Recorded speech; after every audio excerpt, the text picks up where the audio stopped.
جو عقائد عقل سلیم سے ثابت ہوتے ہیں، کیا ان کی تفصیل جاننا ضروری ہوتا ہے یا تفصیل قرآن و حدیث میں ملے گی؟ دیکھیں، جیسے ابھی آپ کو سمجھایا کہ جو چیزیں عقل سلیم سے ثابت ہوتی ہیں ان کو ثابت کرنے کی ضرورت اسی لیے پیش آتی ہے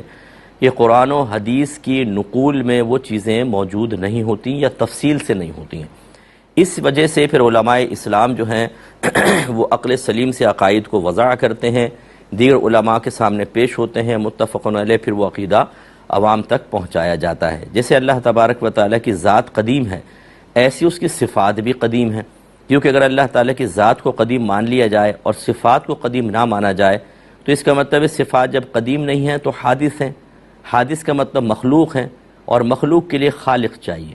جب اللہ تبارک و تعالیٰ قدیم ہے اور اس میں صفات تھی ہی نہیں تو پھر اس اللہ تعالیٰ کی صفات کا خالق خود اللہ تو ہو نہیں سکتا، کیونکہ اس میں تخلیق کی صفت بھی نہیں ہے، تو پھر کسی اور ذات نے ان کو پیدا کیا اور اللہ تعالیٰ کو عطا فرمائی۔ اس کا مطلب ہے اللہ تعالیٰ اپنی صفات میں اس ذات کا محتاج ہوا، پھر اس ذات کے بارے میں سوال ہوگا کہ اس کی صفات قدیم تھی کہ نہیں، اور اس ذات کا اللہ تعالیٰ سے معاذ اللہ طاقتور ہونا لازم آیا، پھر ان کے بارے میں ایسے ایسے دور اور تسلسل چلتا رہے گا،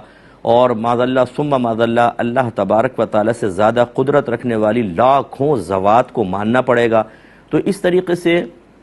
اگر عقل سلیم سے بہت سی چیزیں ثابت نہ کی جاتی تو یہ منطق اور فلسفے والے اسی طرح اعتراض کر کے ہمارے عقائد کو بھی بگاڑتے اور دیگر مسائل پیدا ہوتے۔ اس لیے جو چیز عقل سلیم سے ثابت ہے بس اس کو وہیں تک محدود رکھے، نقل کی طرف جانے کی پھر حاجت نہیں ہے۔ ہاں، بعض چیزیں ایسی ہوتی ہیں جو نقلاً بھی ثابت ہوتی ہیں اور علماء احتیاطاً عقلاً بھی ثابت کر دیتے ہیں، ٹھیک ہے، وہاں تو ایسا صحیح ہے، لیکن جو صرف عقل سلیم سے ثابت ہے تو ادھر جانے کی ضرورت نہیں ہے۔